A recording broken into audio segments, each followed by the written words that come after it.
Hi guys, and welcome to episode 4 of my Song of Six playthrough series. So, kicking off just a little bit after episode 3, I have let the game go a little bit, and look at this, 54,000 coins. You can see 33,000 in trade earnings. It's not telling me what I earned it on that. That is where the game could do a little bit more in the the UI to show you. But 54,000 coins, and I haven't even properly started my masses of exports. Like, I only just opened my grain farm and my fruit farm down here. So once they properly start working and I also get some more farms in, the money will just gonna roll on in. So with that money coming in, we're obviously gonna buy bread. I don't think it's really started yet. I have got my import depot set up to maintain 50 stock of bread, but I'm not seeing any bread actually come in the eatery. We can see here. But obviously with the eatery, you know this one's massive. The service is full. You'll see there is someone who's been murdered on top of our throne. I like the idea that my little guy, or me I should say, he's just sat on this throne and just a dead body next to him. He's like, snitches get stitches. Not going to report them. So we've got that one murder there. We've then actually got 2 people who are deranged. You play Mortal, you find it's a lot more than 2, but in my little community, we're a happy bunch. I don't want deranged people. So there's something I can actually do about that. Actually, that's a very late game. Well, I say very late game, but it's a later game research. It is the Asylum, which I can't actually remember where Asylum is. It's one of these top ones. Yeah, I can't find it. But basically, the Asylum. Still looking. Yeah, I just can't find it. The Asylum gives you the ability to, I think, make people mentally sane again. I think they spend a little bit of time in the asylum and then they cure, which is quite unrealistic, but hey, I don't judge. So that's what we can't really do at the moment, but we just want to obviously try and avoid people who become deranged, because as you can see, deranged people, they wander around, they don't do any work, yet they eat our food. So we don't really want those sort of people in Little Castell. You can see we are actually generally running out of money pretty badly. I have bought in 480 coins worth of bread. It's just not coming quick enough. So I need more bloody bread. We should see a little trade wagon arrive at some point with the bread. Because yeah, we are actually desperately running out of food. That is very, very worrying. We're spending a lot of our fruit on this fruit orchard. Skinny dipping, actually, we've just got some citizens just skinny dipping in the lake. But yeah, we do need the food. We actually got 1 day. I didn't even up my rations, did I? Food rations are at the lowest, so I can't even decrease the food rations. That is terrible. We are actually have a situation on our hands, so I'm going to do a special order. I'm not sure it makes any difference, but I'm going to buy in 500 bread. Again, I don't know if it makes any difference, but then at least have a little bit of bread hopefully coming in, so not just through our exporters or importers, but actually coming in straight up. So I also want, I think, more pastures, because while I've said, yes, exports from the farms are most efficient, if I come to pastures here, we're not terrible at it. If you look, everyone's terrible at the pastures except the orcs. I can't remember what the orcs are called, but everyone's pretty terrible. But the pastures make us amazing export. We get the meat from them. Meat is one of the humans' preferred foods. So we don't have to buy, and we can't buy meat. Meat is so expensive at 36 coins. So we actually get the meat. We export the leather, so we make big profits on the leather. And then I'll also export the livestock as well. You see, livestock has a 50% spoilage rate, yet it sells for 153 coins. So we do not want them to just be sitting around doing nothing. We want to export them. So I'm stocking them up now to get my new pasture. And we can actually get the pastures in the massive spots of like low fertility. So yeah, like down here is perfect because it's nice open ground. You don't have to chop down many trees. And then how big can we go? Get this big. There we go. 200 wood, and we'll get a gate here. Amazing. We've got 56 free workers, so they can hopefully get that built pretty quickly. That will then also give us a bit more meat to us running out of meat, which obviously is not good. And I also want to get more immigrants to get We've already got 25 stocks up. Already, they're waiting at the borders. Let us in. No, you're not allowed in yet. We need more food. So, ooh, food looks like it's stabilizing, I want to say. Is bread coming in? I don't know. I'm not seeing any still, but hopefully bread's gonna come in soon because I do need more food desperately. We're literally out of everything. You can see, look how quick this is built. It's already been cleared with 223 wood dropped off. And now it's getting built. That's the power of having a massive workforce just ready on standby. Obviously, it means that when there is no work to be done, they sort of just sit around doing piss all, but still, they're great to actually have when you need them. And look, our houses are already all built. So you've even got some vacancies. We've got 13 vacancies. You can see we've got 13 vacancies, but one person's homeless. Where is this one homeless person? Oh, it's the nobility. Maybe the nobility need better houses then. There is actually, if you go to housing, the chamber. Maybe nobility only allowed to stay in chambers, but I've never seen. I don't think I've ever. There's no other explanation for it. So nobility is working like everyone else is in range, so maybe they do need chambers. But for chambers, we need like insane amount of crap. I could get a chamber here though. One near the throne room. Yeah, near this warehouse here. I like this spot more because it perfectly takes up spots. Oh yeah, look at this. You need a servant, but it gives you 2 nobility spots. We need jewelry, rugs, cut stone, loads of furniture. Really expensive. I don't know if I care enough about that one nobility at the moment to do that. I'm gonna leave that for the time being. Because again, importing like just the rubies alone, the gems, 453 coins each, and we didn't need 20. So that's a massive amount of money spent. I'd rather, for example, buy in loads of tools and get more production than have to just house one nobility. Here we go, brilliant. That is our Auroch pastures set up. You can also see here these farms. They're saying they're in at 76% workforce, but whereas these ones are now saying, you know, they're 100% because in the last episode I went and edited them all. So maybe it has paid off with me editing them. And I'm going to do the same with these pastures. You can see they're both at 76% at the same amount. So let's turn it down to 18 and see if that increases their workload. There's no point having people just sat around doing nothing. Okay, so we are actually seriously running out of food. We've actually got 0 days food left. Now I'm getting very, very worried. If we look at the prices, we can see that they're all the same price, or not all of them, but the first 3 are the same price. And I saw a button here to get closest. The closest is actually still at the same price. So let's buy again some more. I bought in 2 loads from the closest because hopefully then that means it will hit us sooner. And because we're going to need so much bread anyway, I don't mind buying a little bit extra in. The problem with bread though is it spoils 100% per year. Meat also spoils 100% per year as well. So you do not want to stock the foods if you don't need them, because obviously it's just gonna get destroyed through the, you know, the, what's it called, the spoil rate. Here we go. Now we've got some bread, and because also now it's hit our threshold of going past 50. Look at the little caravans bringing it in. But now we've got that bread, we actually don't need to import any automatically. It's only going to import automatically if we go below 50. There we go. Now we've got loads of food. Look at that, 8 days of food. I am going to get more immigrants because now I'm going to hopefully steadily import bread. I can support the new immigrants, and then with them I can. Why are they not? Okay, no, they are. They should be joining us. Okay, so I want to set up more. Funnily enough, have you guessed it? More farms. I do want to get another orchard. Oh, but it's just a little bit too far away, isn't it? I'll stick to just a fruit farm then. I'll stick to just a fruit farm. So, farms, fruit farm.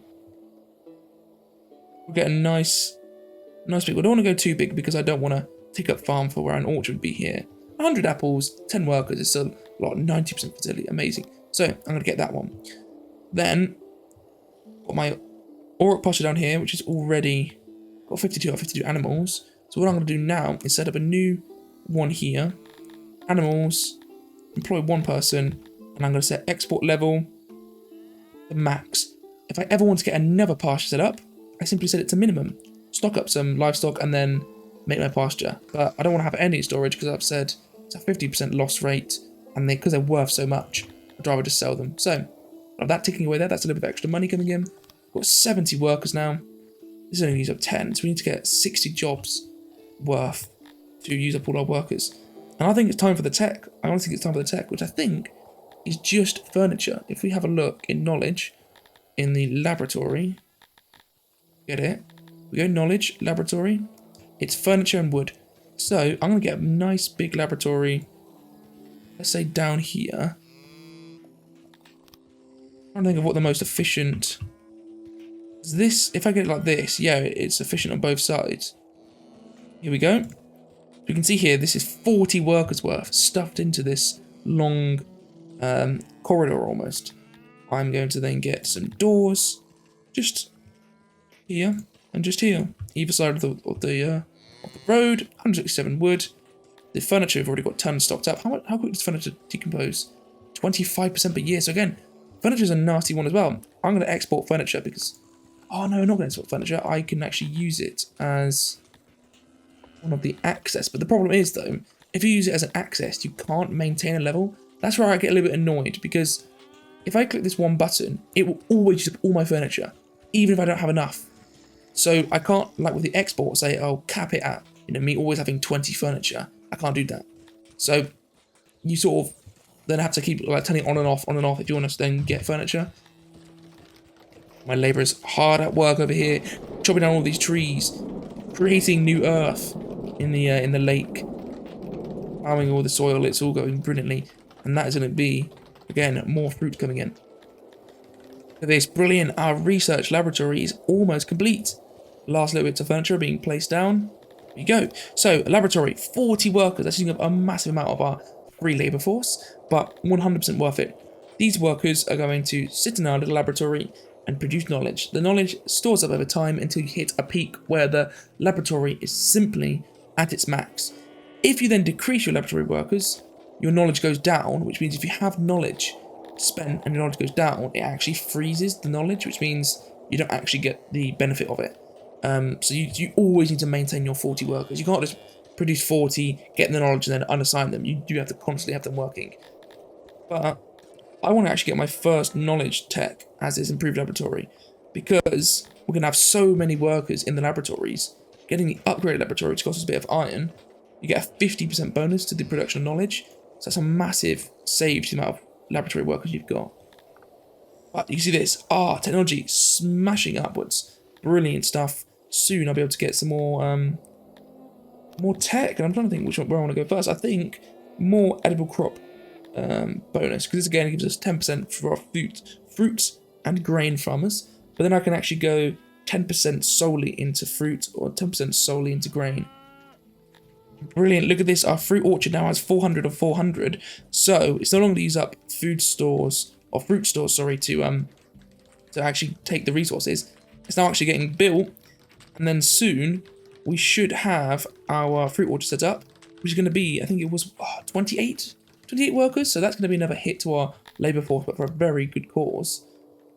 Need more workers though. We've got 40 here, 28 here. We're going to get about 10 on this fruit farm.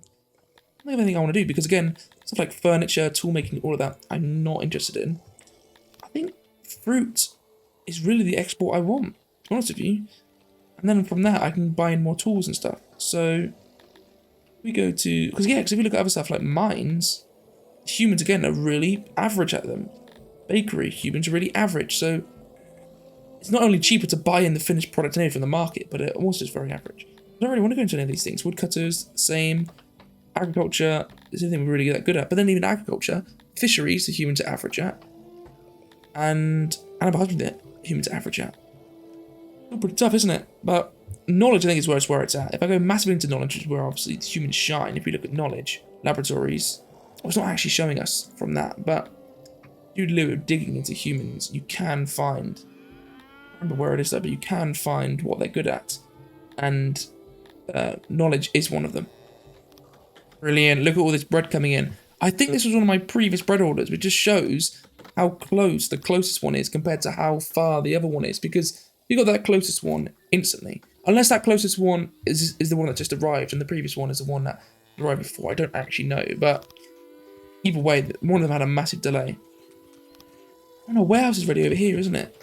I'm going to have one worker here, and I'm going to store just 5 fruit and 5 grain for now. Brilliant. 25 in our fruit orchards, we get that 8% bonus. So, the fruit orchards, yeah, 29 workers, it is a lot. But over time, once these trees actually grow, which it is saying that we're going to get our trees in 61 days, it's a long time. But once they do grow, the food output from that is going to be really, really good. Look at all this grain being picked up, sent here, and then it's all going to get sold, and we're going to make massive amounts of money on that. But I'm not sure how much of an impact we're having on the price. Price is still 5 coins. We're obviously not, decreasing the price too badly. See, the little merchant's arrived, and he's buying all our grain. I'm also going to employ just 1 extra worker here at the grain one, so we have someone else to also then pick the grain up, because grain decomposes at 25% per year, so not crazy level, but still quite a lot. And I don't want it just sitting around in my warehouse when it could have been stored on our platform here.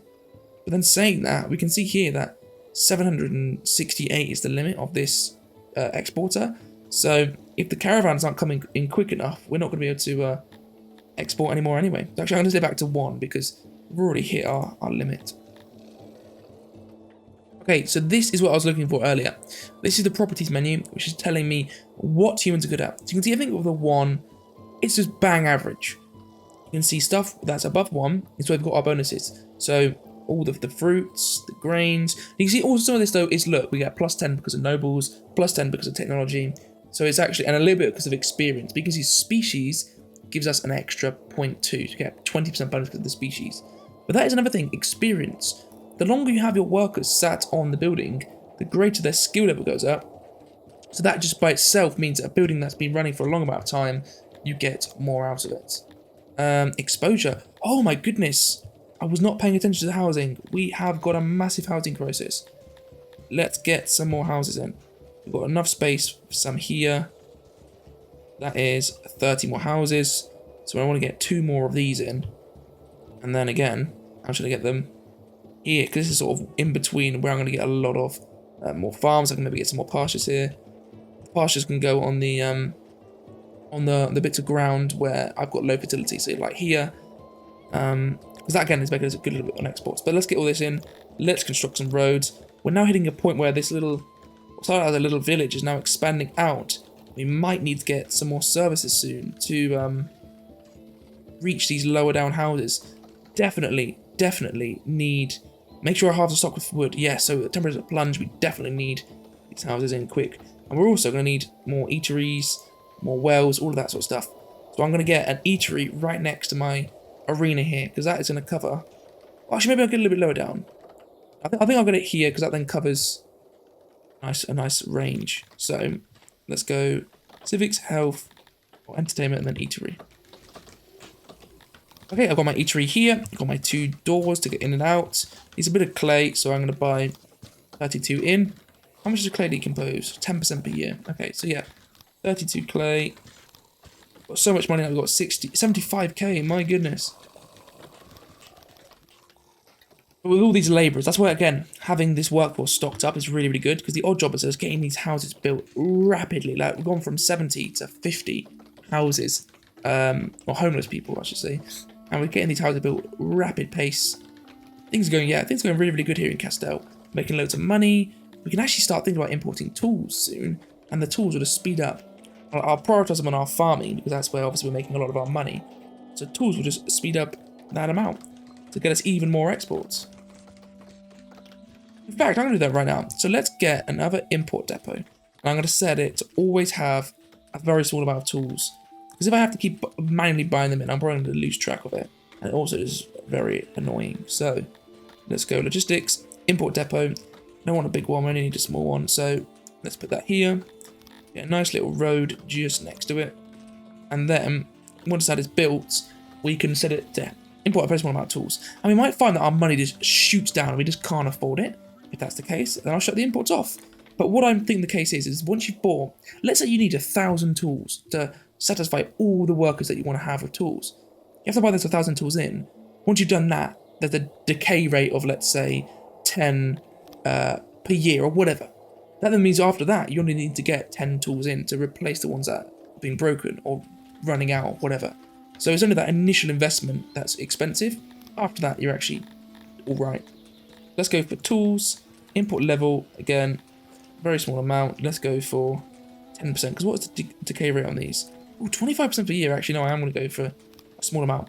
My only worry, though, for importing such a small amount is I don't know if it actually imports them all in at once, or if it imports, like, 25 at a time. I generally don't know, but we'll have to wait and find out. So what I'm going to do is on all of my farms, I'm going to up the amount of tools. Actually, sorry, if you select one, grain here, it actually does fit for all of them. So you can see all of them now have +4. So that actually saves me a little bit of time. So these are all the industries I want. Partially, you can only have 2. But yeah, that is not even that many tools needed, to be honest with you, because we haven't even got, well, we've got 4 per worker. But yeah, no more than probably 200 tools. One other thing that I have to be honest with you is I have not been giving a crap about what material I make my buildings out of. Different races have different material sort of wants. I'm not sure if it's shown here. I don't think it is. I can't remember where it's shown. But humans, from memory, prefer cut stone as their most liked, then stone, then wood, and then caves. Whereas dwarves love being in mountains, so they love the caves. So wood is one of the humans' least liked building materials. I can give less of a crap, to be honest with you, because I don't actually have that much stone. I know it's saying here that I've got 510 amount max, but stone, you actually usually have to actually sort yourself out to get. You can see the little pebbles down here will give you a little bit of stone. Whereas wood, you just get by chopping down into the forest quite easily.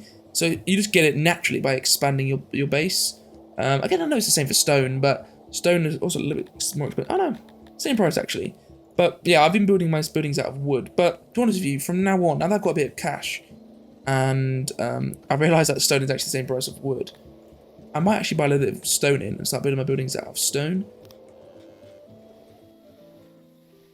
Okay, so you can see here our tools actually have arrived, and they're already shooting down as they're being distributed to all our workforce. So let's see if we actually have any come through. Ah, you see here, we've had 4 tools equipped, and we need 34. But with those 4 tools equipped, we're getting a 3% bonus to production here. So hopefully those tools keep coming in quick.